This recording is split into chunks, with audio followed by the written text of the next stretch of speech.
Hi friends, ఈరోజు TDP గెలిచింది కదా. సో అందుకోసమని చెప్పేసి మా ఆయన సెలబ్రేషన్ చేసుకుంటాడు. మా బావ అంటే మా ఆయన పెద్దమ్మ కొడుకులండి అవుతాడు. ఆయన ఏమొచ్చి టీడీపీ కార్యకర్త, నాయకుడు అనమాట. ఆయన గెలిచాడు కాబట్టి అందుకోసమని చెప్పి వాళ్ళ అన్నయ్య గెలిచాడని సెలబ్రేట్ చేసుకుంటున్నాడు. కేజీ చికెన్ తీసుకొచ్చాడు. నేనైతే కొంచెం పలావ్ లాగా చేద్దాము, పలావ్ అంటారో తెలీదు, బిర్యానీ అంటారో తెలీదు, ఆలు టమోటా అన్నీ వేస్తాను, అందులో బిర్యానీ మసాలా కూడా వేస్తాను. దాన్ని ఏమంటారో నాకు తెలీదు. జస్ట్ అలా చికెన్లో మనకి తినడానికి కొంచెం స్పైసీగా అది నేను చేస్తున్నాను. మా ఆయన చికెన్ పకోడీ కొంచెం చేద్దాము, ఎప్పటి నుంచి తినలేదని చెప్పేసి చికెన్ పకోడీ వేపుతున్నాడు. అంటే ఇక్కడ బయటకు ఉందామని కూడా దొరకదు కదా. సో అందుకోసం ఇంటి దగ్గర చేసుకోవాలి. మేము ఇప్పుడు సంక్రాంతి చాలా రోజులు అయిపోయిందండి. సంక్రాంతి కాదు, సంవత్సరం అయిపోతుంది కదా చికెన్ పకోడీ తిని. మేము ఇప్పటి నుంచి తినలేదు, అప్పుడెప్పుడో తిన్నాం అంతే.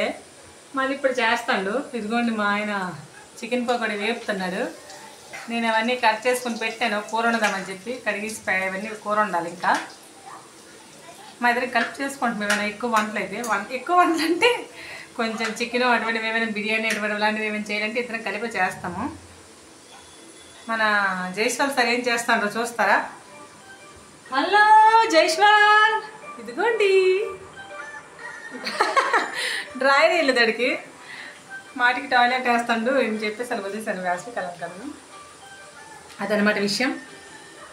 ప్రిపరేషన్ అయిపోయిన తర్వాత మేము మళ్ళీ చూపిస్తానే. బాయ్. చికెన్ కర్రీ చూడండి ఎంత కలర్ఫుల్గా వచ్చిందో.